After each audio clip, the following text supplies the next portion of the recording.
یہ اخبار الاخیار نامی جو کتاب ہے، اس میں آپ نے تقریباً 300 اولیاء کرام ان کی سیرت کے مختصر حالات درج فرمائے.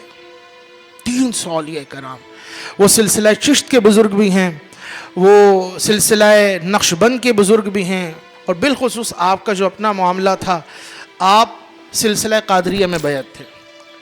عبدالوہاب متقی صاحب نے آپ کو چاروں سلاسل کی اجازت دی تھی، بالخصوص خاندان قادریہ، پھر سلسلہ نقشبند، اسی طرح سلسلہ شاذلیہ اور دیگر سلاسل کو کی بھی آپ کو اجازت دی. لیکن شیخ عبدالحق محدث دہلوی رحمۃ اللہ علیہ کا جو رجحان تھا، جو میلان تھا، ان کے روئیں روئیں کے اندر جو محبت کا غلبہ تھا، وہ شہنشاہ بغداد حضور غوث پاک شیخ عبدالقادر جیلانی رحمۃ اللہ علیہ کی محبت تھی.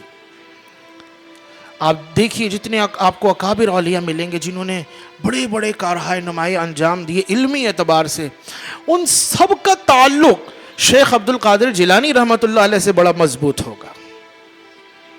کیوں؟ اس لیے کہ اس بارگاہ سے جب فیض ہوتا ہے تو پھر یہ کمال ملا کرتا ہے. اعلیٰ حضرت نے فرمایا نا، کیا دبے جس پہ حمایت کا ہو پنجہ تیرا، شیر کو خطرے میں لاتا نہیں کتا تیرا.